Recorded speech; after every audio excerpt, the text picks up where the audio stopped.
I'm Nikon Badial of Global Justice Journal, and today we have with us an avid gender rights activist and impassioned empowerment advocate for youth and women.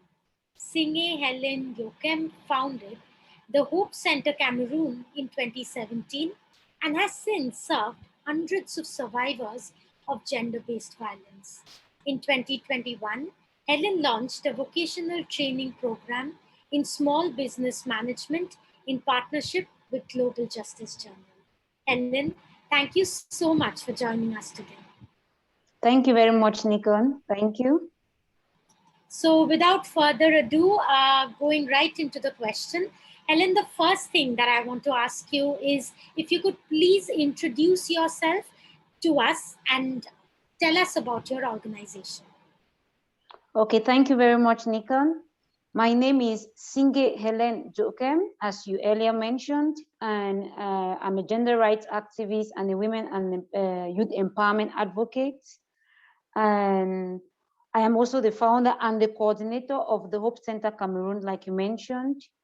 And what is the Hope Center Cameroon? The Hope Center Cameroon is a non-governmental organization which was created in 2017, specifically on May 27th, 2017, which seeks to rehabilitate women and girls who have suffered or are suffering from domestic violence, to bring the best out of them and to empower them to be strong women who can contribute to their personal development and to the development of their communities. The Hope Center Cameroon also empowers young people on their sexual and reproductive health and rights so that they can make informed choices and better decisions. So what is the mission of the Hope Center? Our mission is to break the silence and cycle of abuse such that we are able to rehabilitate victims of domestic violence. So what do we do in order to achieve our mission of the Hope Center? So we have a series of objectives. And the first objective of the Hope Center is for us to empower men and women, boys and girls on gender-based violence in general and domestic violence in particular. The second thing that we do is we empower communities with the tools for them to identify abuse in all its forms. And then the third thing we do is we link survivors of gender-based violence and domestic violence to legal and social services available within the community. Another objective is that we encourage skill training for women and girls. We also encourage girl-child education, and we empower communities with on human rights, such that they get to understand that women's rights are human rights. So those are our objectives. Now, what do we do in order for us to achieve these objectives? We have a series of activities that we carry out within the community such that we can achieve our objectives. And the first activity that we have is we do capacity building trainings. So we train community members, we train groups, we train young people, depending on the theme that we choose. So we can do capacity building trainings. We do outreach activities within the community. We do sensitization, we raise awareness on the different areas of concern for the Hope Center. We also do mentoring for young people. We mentor young people, like I mentioned, that we empower young people on their sexual and reproductive health and rights. We mentor young people such that they become gender rights advocates within the community and they are aware of their sexuality. So we do mentorship as well. And then we also do skill training where we get to empower women and girls such that they can identify small businesses, or they can empower themselves and gain skills such that they can be independent, or they can gain financial independence, and they are able to help themselves and their families. On another hand, we have programs that we carry out every year. So we have the Support a Girl Stay in School, which is a program which aims at helping young girls and young women in rural communities with sanitary pads such that they can stay in school during menstruation. We did a survey where we got to learn that during menstruation, girls stay out of school between 3 to 5 days. And like we know, the academic year in Cameroon is 9 months. We realize that girls and young women in schools, they get to stay out of school between 18 to 45 days in an academic year just because of menstruation. We are talking about the rural communities where girl child education is something which is not very much of concern to people in the rural communities. So today they can wake up and say, okay, let's go to the farm. They are the girls they'll take to the farms. When they have other activities, they think of the girls first. Most of the household chores are done by girls.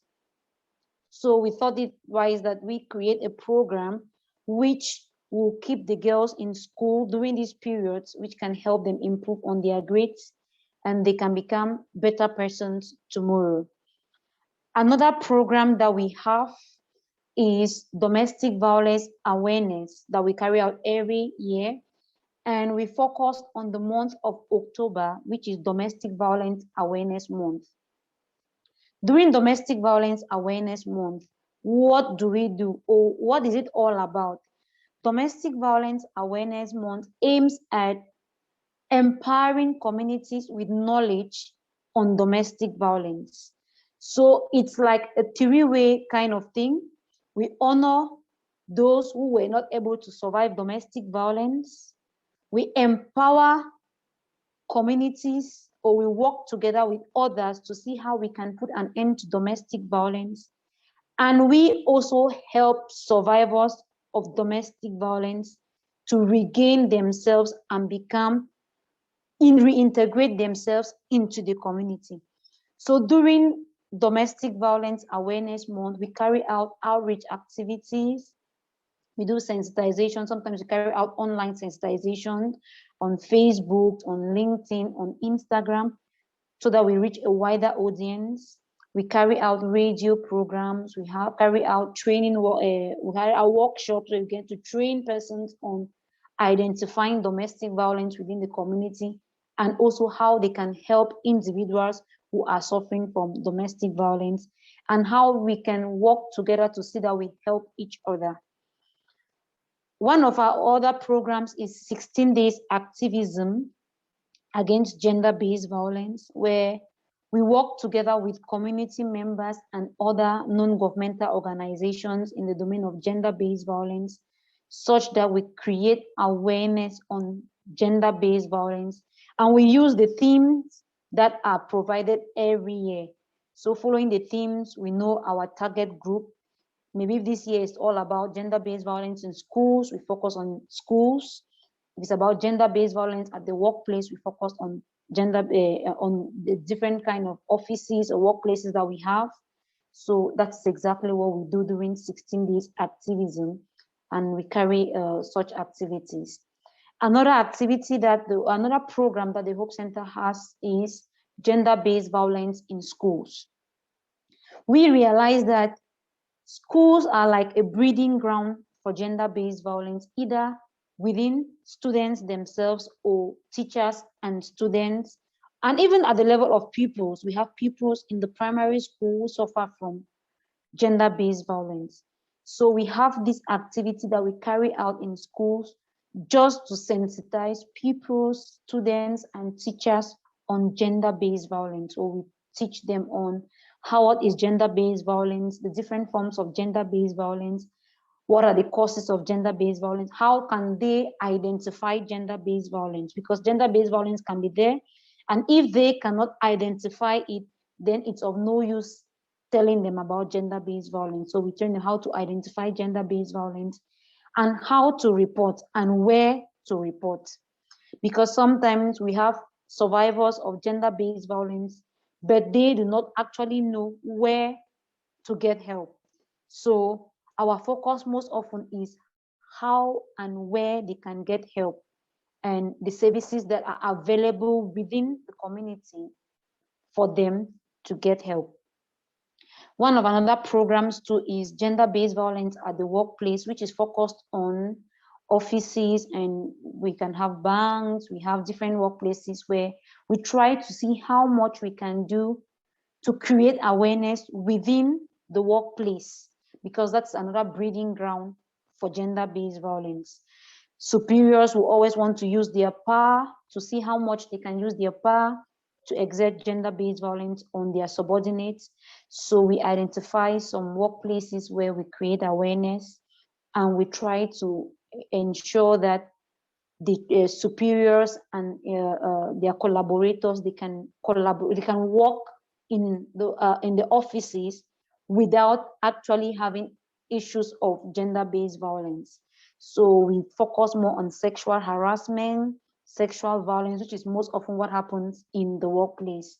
So those are some of the programs that we carry out at the Hope Center in order for us to achieve our objectives and our mission. So as a whole, that is what the Hope Center is all about. Thank you, Helen. Thank you so much for really telling us what your organization does. Thank you. So, coming to my next question, Helen, what exactly prompted you to start the Hope Center? Thank you very much for the question, Nikon.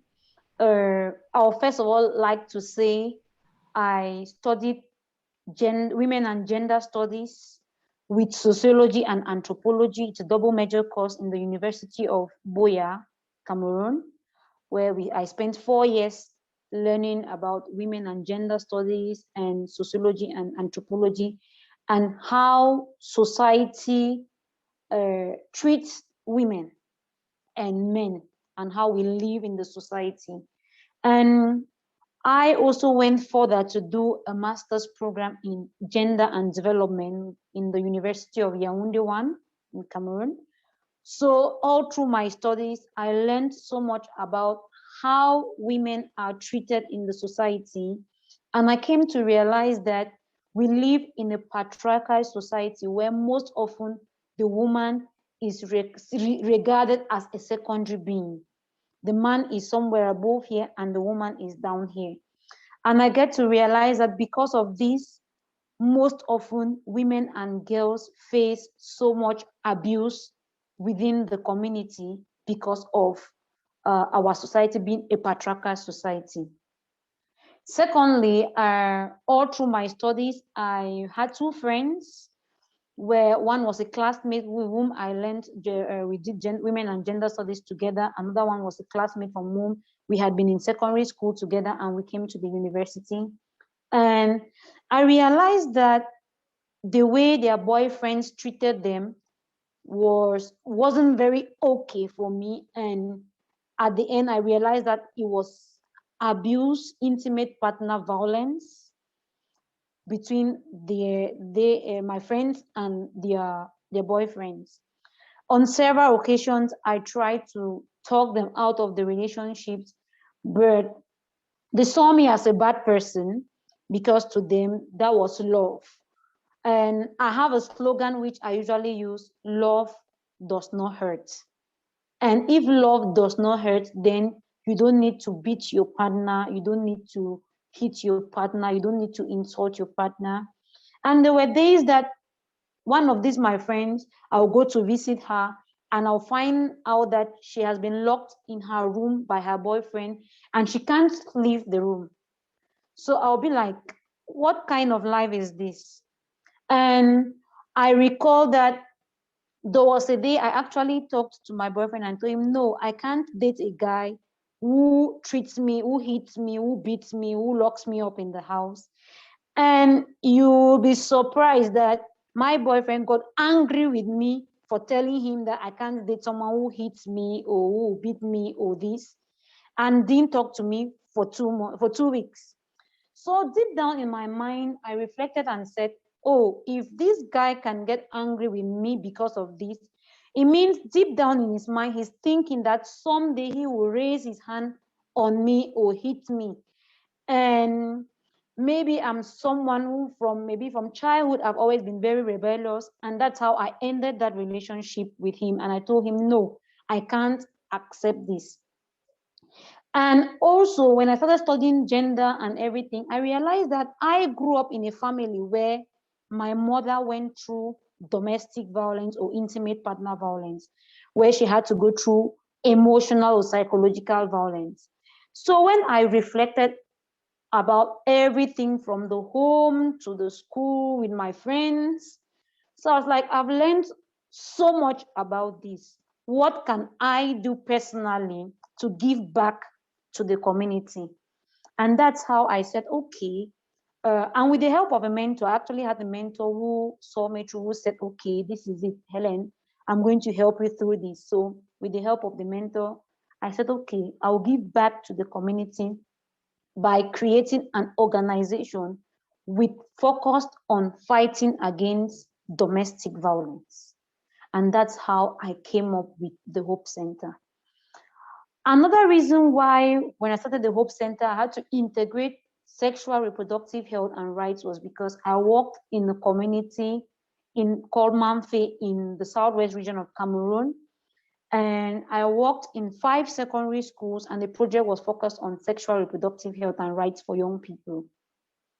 So I had this session where I was working with peer educators. They had to facilitate menstrual hygiene management. So I had 4 males and 1 female peer educator. So the males came to me and said, Helen, it's rather unfortunate that we can't really explain menstrual hygiene to these children. So we need your help.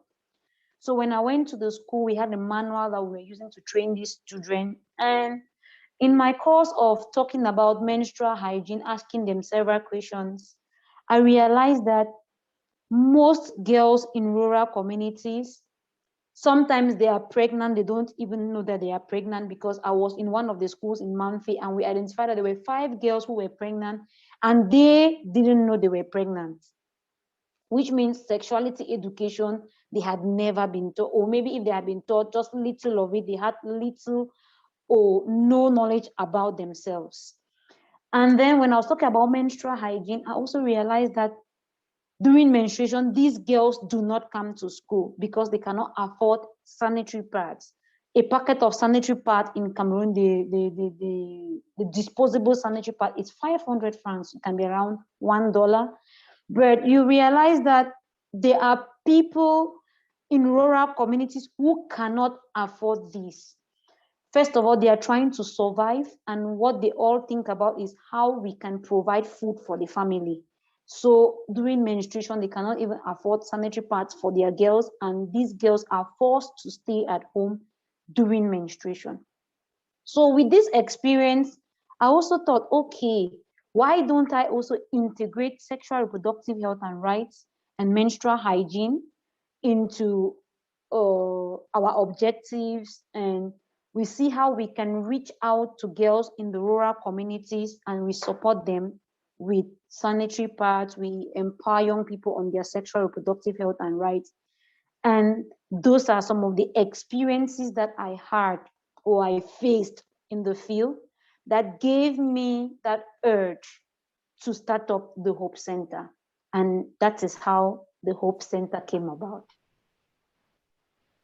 So, Helen, could you please share with us the achievements of the Hope Center Cameroon since 2017? Thank you very much. Like I mentioned about our activities, our programs. So our direct beneficiaries that we have reached since 2017, we have reached 1,325 persons. And in order for you to actually understand how we reach these persons, I'm going to break them down into our different programs and activities. And for domestic violence awareness, we've been able to reach 82 persons, like direct beneficiaries face to face. We'll be able to reach 82 persons through 5 sensitization sessions or workshops. Because in 2017, we started with workshops, small workshops where we could do 1 or 2 days workshops, try to train people to understand what domestic violence is all about. So we do community sensitization, we go to groups within the community where we identify maybe in churches, and we raise awareness on domestic violence. We've also carried out online 30 days. In 2019, we had to do a 30 days online sensitization from 1st to 31st October, just to raise awareness online on Facebook, on LinkedIn, on Instagram. So sometimes we use the WhatsApp status so that people can get to know about domestic violence. So that is how we have been able to do domestic violence awareness.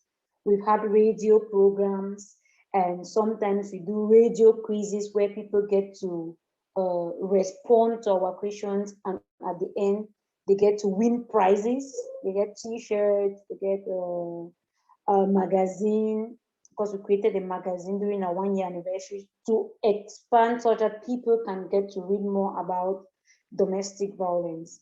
So those are some of the things we've done. We also carry out TV programs on national TV on domestic violence, just to raise awareness.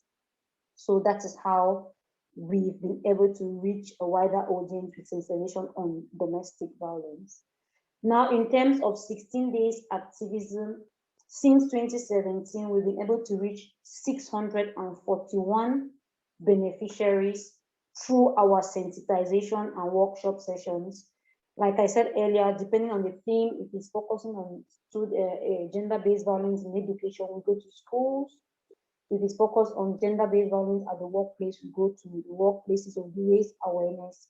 So 641 people have benefited from our sensitization and outreach programs on gender-based violence during the 16 days activism.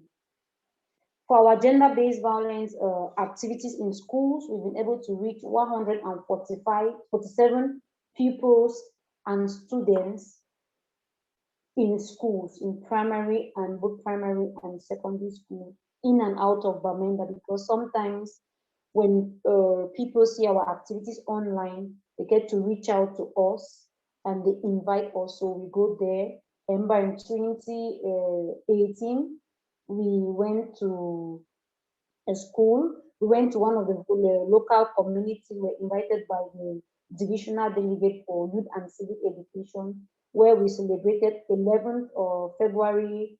11th February in Cameroon is normally called Youth Day activities.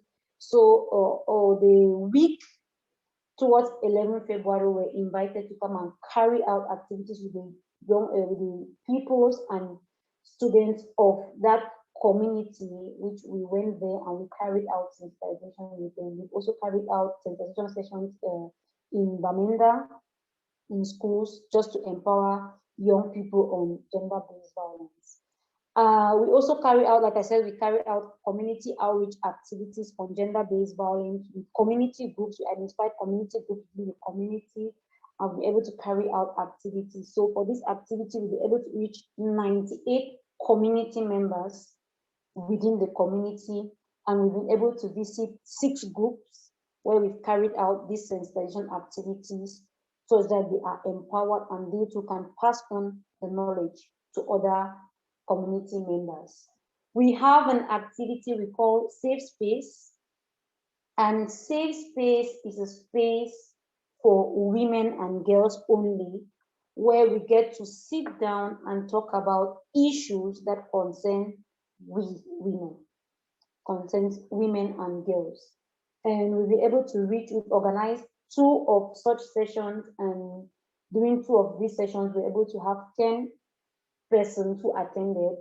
And why we call it a safe space is because we want women and girls to express themselves freely about issues that concern us, especially issues that cause abuse, and which maybe if we want to talk about it out there, they will look at us as maybe they will shun us, they'll look at us. Yeah, so we create that space where people can speak freely without any bias and without any issues. So that's another one of our activities.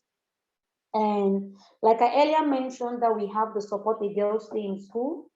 We've been able to carry out two of such activities. We carried the first one in 2018 and the second one we did it in 2020. And in 2019 and 20, no, we had the first one in 2018 and second one in 2021. And 2019 and 2020, we didn't carry out Support a Girl Stay in School because we had an issue with access to the community, the rural communities. So from our Support a Girl Stay in School, the first year we were able to reach 89 girls in 9 schools in a rural community.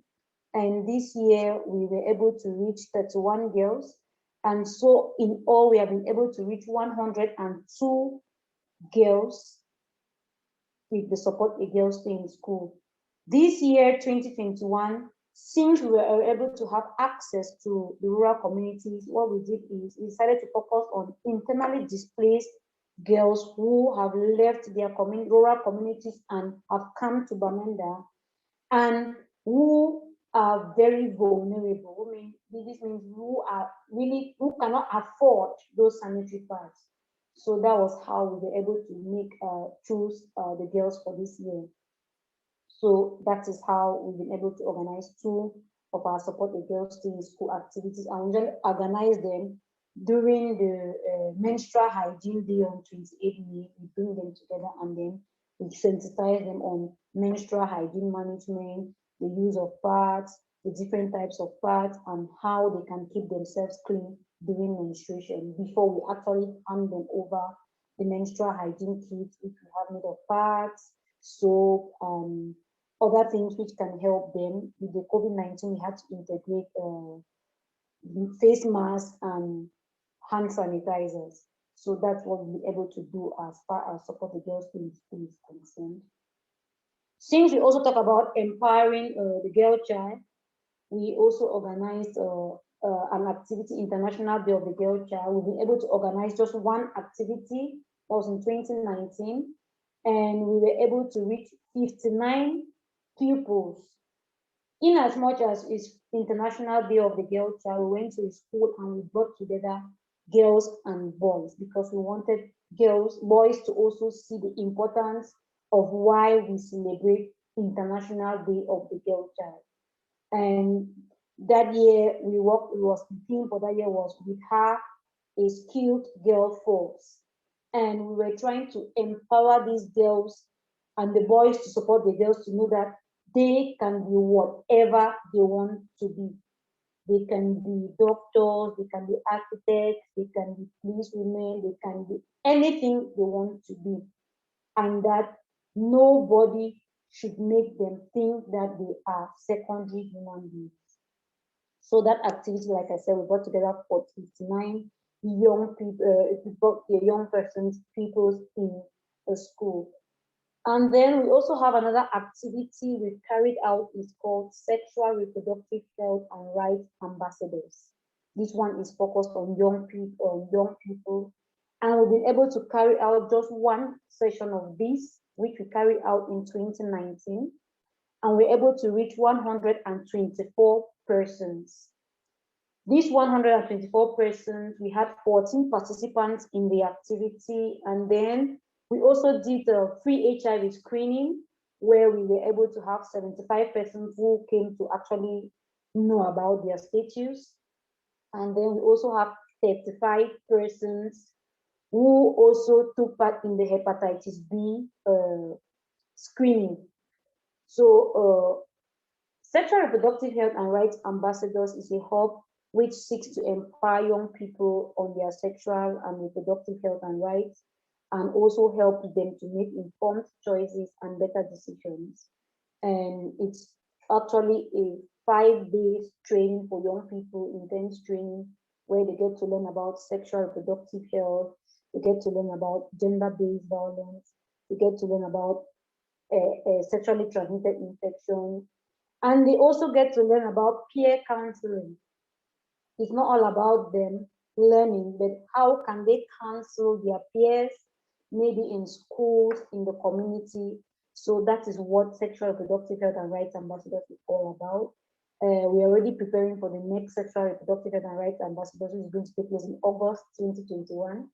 And we hope to have 20 participants. Since it's an intense kind of activity, we don't want to bring so many people within a session. At the end of the day, we might not have that one-on-one interaction where people get to learn so much. Yes, so that's it. So in 2019 and 2020, when we did not have our supported girls in school, what we did is we did menstrual hygiene sensitization, that's empowering community members on menstrual hygiene. And in 2020, we chose internally displaced girls. And in 2019, we worked with internally displaced girls. And in 2020, we decided to focus on girls living with sickle cell. With the COVID-19 last year, we realized that those living with sickle cell, they already have a burden of having to live constantly on painkillers and everything. And with the COVID-19 now, we realize that so many parents or women living with sickle cell, they lost their jobs. Now they had financial crisis, and for them to provide drugs became an issue. So we started to work with an association with persons with sickle cell, and we were able to reach 62 persons in 2019 and 2020 through our community sensitization on menstrual hygiene. And we're also able to reach 20 women in prisons with support on our menstrual hygiene. Kids are doing the celebration of the International Women's Day. We also gave a support to women in prison with supported them with sanitary pads. So this gives us 62% that we've been able to reach with our community outreach activities that concern menstrual hygiene management. So basically, that is what the Hope Center Cameroon has been able to achieve since 2017. And like I mentioned earlier, in as much as we try to work directly with persons, we also carry out radio programs, we do TV programs, we do online programs. For that, we cannot actually say how many persons we have reached, but our direct beneficiaries are 1,325. So, Helen, how do you raise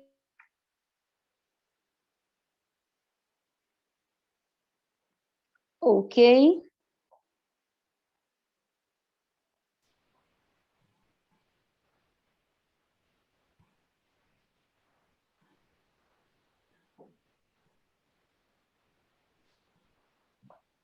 Hello? Yes, Helen, did you hear the question? No, I kind of lost you. No problem, no problem. So I'll go ahead. So Helen, how do you raise funds to carry out these activities? Thank you very much. It's been a very rough ride since 2017, but when we look at the pressing issues within the community and we look at how we can support the vulnerable persons, we try to see how much we can have funding to be able to get to reach our beneficiaries. So the first way in which we raise funds is, since the organization, we have an executive board where we have members. So every year, we have a membership contribution where members get to contribute, and from their contributions now we get to develop activities from our programs and everything, and then we are able to carry out those activities. Another thing too, or how we do to raise funds, is that we do collaborations with NGOs, with schools, with churches. For that, we do not have the direct cash, but what we do is we meet either the churches, the schools, and we say, okay, this is an idea that we have. How do we go about it? So we come in with the expertise on our sensitization, our workshops, and then maybe the school or the church, or they give us now, they provide us participants, and they provide with us a hall, and that is how we collaborate with them to carry out such activities. And most often, either we use the schools, the churches, or we use our office space, depending on number of beneficiaries or participants that we would like to have, because we have a space that can accommodate at most 25 persons. So we use the space. And for us, that's another way of, for us, it's a kind of funding which does not bring in cash. And then we have support from other external partners or other external individuals or organizations. For example, like I mentioned and during the introduction, this year we had support from Global Justice Journal, where we had a $750 support, which was not cash to us directly, but Global Justice Journal paid for an online course on small business management, where a volunteer of the Hope Center, she's almost at the level of completion of the course. So that was a very welcomed initiative for the Hope Center. And the idea behind this course, it will not end at her doing the course, but before completion, we have actually identified survivors of gender-based violence who are beneficiaries of this course. So the volunteer will teach these survivors of gender-based violence on how to start up a business, how to sustain a business. And that will not only end at that. Now, when these survivors actually start up their businesses and they are able to have vocational training and everything, when they start producing, maybe someone, for example, is doing tailoring or what, the products that they will actually have at the end, we will kind of create a platform which can help sell out these products. It can be online, it can be, they will have to create avenues for them to be able to sell their products. That's the first part of it. And then the second part of it is that we are not only training the survivors of gender-based violence, we will all train identified non-governmental organizations in Bamenda who are working with survivors of gender-based violence. So it's going to be like a training of trainers, where we get to train these persons that have NGOs, and then they will in turn train survivors that they have identified within their NGOs or within their activities that they have carried out in the communities. So that is how we would give back to the community for the support that we have received from Global Justice Journal. We have also received cash from Global Justice Journal, and the intention for that support is for us to carry out activities on gender-based violence, for us to reach many more people out there who are not aware of gender-based violence. Just to mention that since 2016, since the crisis in the English-speaking regions of Cameroon started, we have had an increase in the number of cases of gender-based violence. And with so many internally displaced persons, the level of gender-based violence in the Northwest and Southwest regions is alarming. So we need to do so much to help them. So that's how we've been able to receive support. And then we've also had support from Médecins du Monde Suisse. And Médecins du Monde Suisse will be able to have this support from them because we are a member of the Northwest Gender-Based Violence Platform, which Médecins du Monde created in the Northwest region in 2018. So since we work on gender-based violence, we are a registered member in that platform. And every year, Medecins du Monde supports organizations within the platform with finances for them to carry out activities on gender-based violence. So in 2018, we benefited from this support as a member of the platform, and we were able to carry out an activity with young people, like we already mentioned in our during 16 days activism, we already mentioned in our achievements. So some of those achievements, we actually received support from Medecins du Monde to carry out those activities on 16 days activism. And then we've also been able to receive support from individuals who see the activities that we carry out, they see what we are doing, and they support us with the little they can for us to be able to reach to many more persons. And the last way in which we raise funds is through my own personal efforts. I already talked about how I came about to start up the Hope Center. And for me, I consider it a baby which I need to nourish to grow.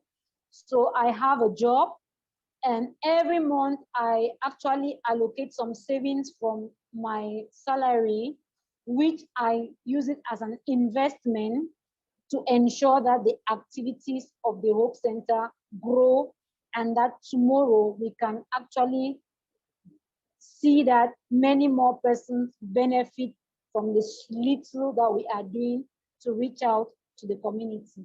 So that is how we actually do to raise funds for the Hope Center. Thank you for that, Helen. So, Helen, coming to one of the most difficult questions, I think, uh, what are some of the challenges that you have been facing regarding the working of your organization? All right, thank you, Nikon. It's a really difficult question, and we've had a series of difficulties and challenges since 2017. And overall, within this year, our biggest challenge has been the crisis that has plagued the Anglophone regions of Cameroon since 2017. So we have so much insecurity, which sometimes hinders us from getting to the rural communities to reach the vulnerable persons we would like to reach. And like I mentioned earlier, you realize that in 2018, in 2019 and 2020, we were not able to carry out the Support a Girl Stay in School. That was because we could not have access to rural communities. So access to is another issue combined with the insecurity, which actually uh, hinders us from carrying out the activities that we would have liked to carry out. Sometimes we have roadblocks. You plan an activity today, and tomorrow there are so many roadblocks such that you cannot actually reach your destination to carry out the activity. So that has been one of our biggest challenges as far as our work is concerned. Another challenge has been for our survivors that we've identified to break the silence. So in as much as we are working on gender-based violence, we're working on domestic violence, every day we identify survivors, but our biggest challenge is for them to break the silence so that they can get help and to break the cycle of abuse. So you see someone will say, oh, I'm scared. If I get to report, my husband is going to kill me. My partner is going to kill me. I might lose my life. I might not have access to my children. So those are some of the challenges that we have been facing. But that notwithstanding, as we are a member in the Northwest GBV platform, we try to see how much we can work and collaborate with each other to see that we get to encourage the survivors, we get to build their self-esteem such that one day they can get to actually see that they need help and they go out to get the help. One of our challenges has been to raise funds. If you realize when I was talking about how we get our funds, you see that we do not have external funding. So it's very challenging for us to get external funding. And sometimes when you want to apply for funding, or maybe you get an opportunity, maybe you have to create a bank account. We have those at the level of the Cameroon government to create a bank account. Sometimes when you go to create a bank account, they'll tell you, why do you need this money? What is the purpose for this? You need to justify with us that this is why you need the money, because they are scared that we are receiving this external funding to fund the crisis in the Northwest and the Southwest regions. So actually having external funding is a problem. And even when you get some small funding, for you to have the funds transferred to you in Cameroon, it's a big issue. So those have been our greatest challenges that we've had.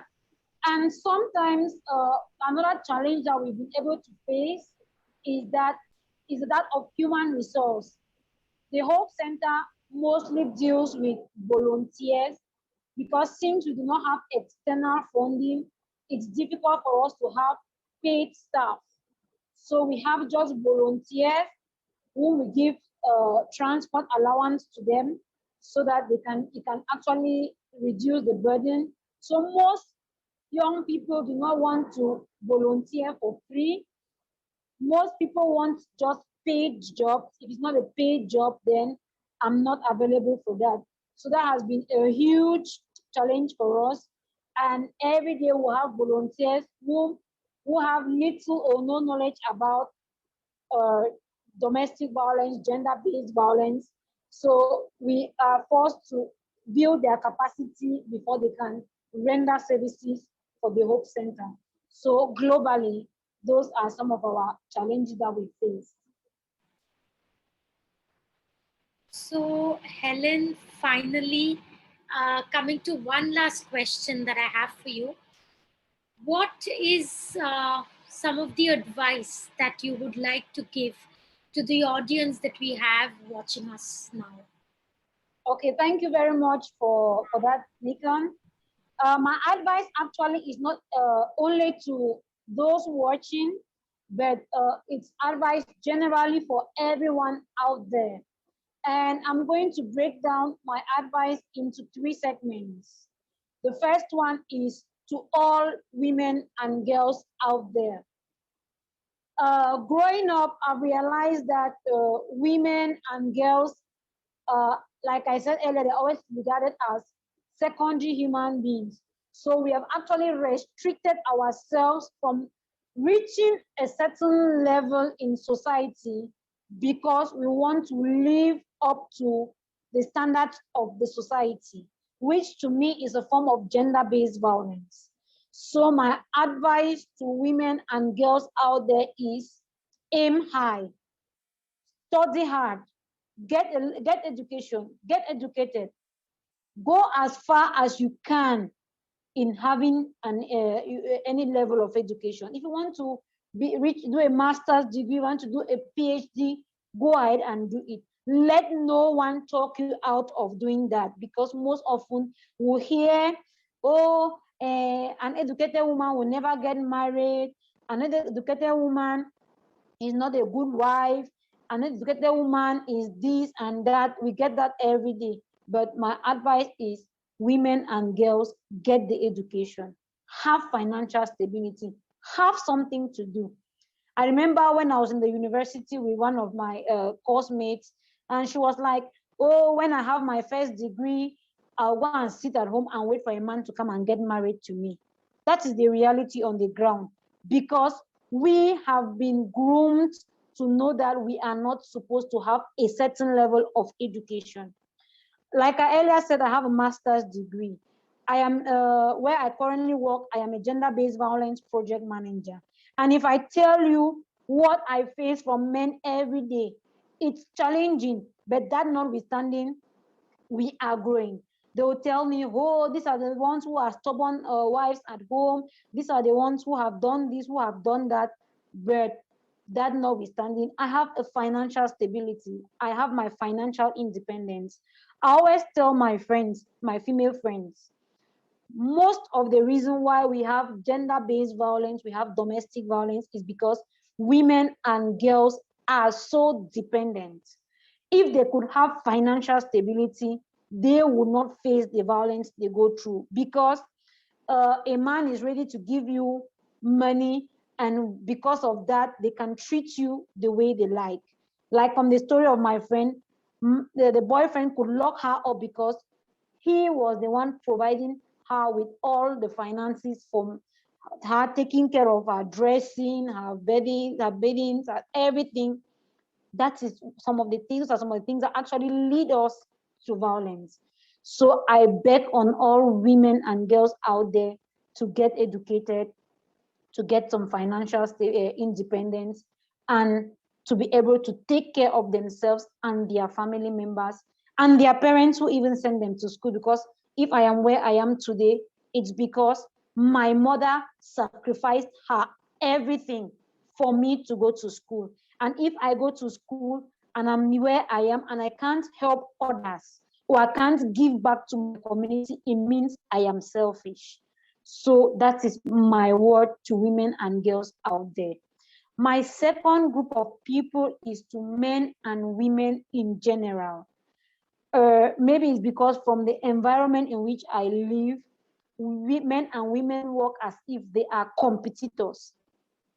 And sometimes you hear, oh, because they say what a man can do, a woman can do better. So men are like, what can you do better than me? So for me, it is not all about us saying what a man can do, a woman can do better, or what a woman can do, a man can do better. It is for us, men and women, we are all human beings, born free and equal. And for me, we can work together as advocates for development and not as competitors.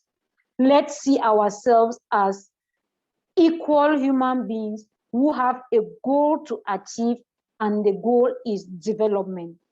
If we work together as partners in development, we will have a better society out there, instead of looking at, I'm a man, I'm the head of the family, I'm this, I'm that. Let us work together as equals towards development. And now I come to young people. Our recent statistics that we have done in the Northwest region has actually proven to us that there is a high rate of teenage pregnancy in the Northwest and the Southwest regions of Cameroon. And we are actually noticing that young people or girls are actually using sex as a means of survival for them to have money. So I just wish to encourage young people out there that they should learn about themselves. They should leave sex for now. Sex will not take them anywhere. We cannot be using sex as a means of survival, and we are having teenage pregnancy everywhere. We want to advise these young people that get an education. There are so many empowerment programs here in the Northwest and the Southwest region for internally displaced girls and women. These children can benefit from these empowerment programs such that they can get empowered economically, and which can lead them to financial stability. So young people, my advice to young people is, know about yourself. Learn so much about who you are. Know yourself, your sexuality, know everything about yourself. Like I was mentioning earlier, we go to schools and we realize that children know nothing about sexual reproductive health. We realize that children get pregnant without even knowing that they are pregnant. So we are encouraging them to learn more about themselves, to know about themselves, to get educated, and to get learn trades which can help them to get financial stability. So that's my advice for young people. And maybe I give another set of people, it's to parents. Parents should teach their children sexual education. Maybe, I don't know what happens in other countries, but in Cameroon, sexual education is some sort of a taboo where we grow up in our homes and no one tells us about being a man or a woman. Nobody does that. Maybe I was lucky enough to have learned about sexual education in primary school, but most often adolescents grow up with no knowledge of sexual education, and much of what they get to know is what they hear, what they watch, what they listen to, and sometimes they get to experiment. So parents, help us teach your children sex education. It is very necessary. So that is my advice for young people out there. Know yourself, learn and share with others, be each other's keeper. Help to know more about yourself so that you can make informed choices and better decisions. If I am here today is because I was able to learn to know more about my sexuality. I'm able to teach others, and I am able to make informed choices and better decisions that have led me to be who I am, and which I am looking forward to also help others to grow up to be where I am. So that is my advice for young people. Thank you. Thank you, Helen. Thank you so much for taking out the time to talk with us today. And thank you again for joining us. Thank you very much, Nikan. Thank you.